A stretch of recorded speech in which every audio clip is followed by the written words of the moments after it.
I'm Howard Greenberg. I'm Greenberg Hameed. And welcome to our latest edition of At the Corner. Noman, the summer is over.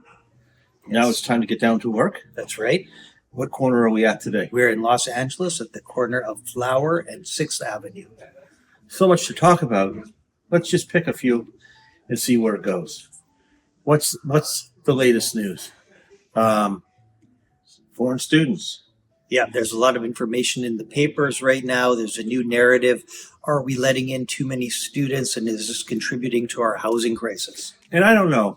I think that's kind of challenging.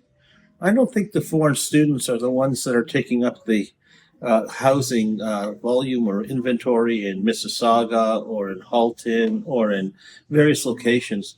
I think they might be somewhat convenient because there's so many of them to identify them as, as a cause and then see what we can do about restricting them.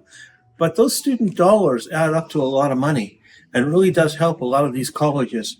And so who's in and who's out, I don't know. Well, and I would also tell you that many of the employers we deal with have found really appropriate talent who've come from those same overseas countries, have studied in Canada, got the skills, did a co-op program, and are in the areas of shortage. So if we curtail that, doesn't that ultimately create a bigger problem down the road when we're looking at talent pools? So ultimately, at the end of the day, our advice is going to be, if you're a student, apply fast. Don't wait to see what happens when the dust clears. We don't know what's going to happen when the dust clears. That's right. Any other topics you think are worth talking about? I think we've already talked about the H-1B. I guess the interesting point, if I can just finish that conversation with you, is that we don't know how many of the 10,000 actually received their work permits. They applied for them. Right. We don't know how many of them have actually come to Canada, activated them. We don't know how many of them actually have jobs and are staying in Canada, or just simply returning to the United States with a work permit. Right. So there's a lot of question marks about whether or not this program works. We haven't seen the processing times either get impacted by these 10,000. I would have thought perhaps whether it was inside of Canada being responsible for processing or New York, that we would see an increase, but nothing has been apparent.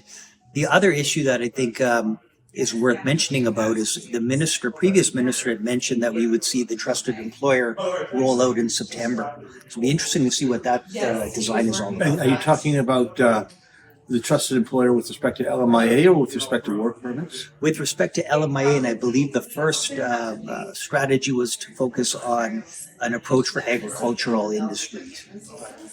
So we know that in the farming, the agra industry, there are huge shortages of workers in all stages, all the way up to farmers and farm ownership. The question is, how do you get in front of that? Right.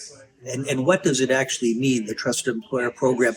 In the bulletin, it appears that you can get a 3-year work permit based on the LMIA, and they talk about a simplified application, but I don't know what simplified means compared to today's process. And there was a suggestion that work permits would be back down to 2-week processing. Have you seen 2-week processing in any offices yet? I've seen it occasionally in New York. We've had a number of applications that were fairly high profile, and they were done in 3 weeks. At the Canadian Consulate in New York. But we see India is still around 2 months, so I don't see that being uniform. It's up and down. Correct.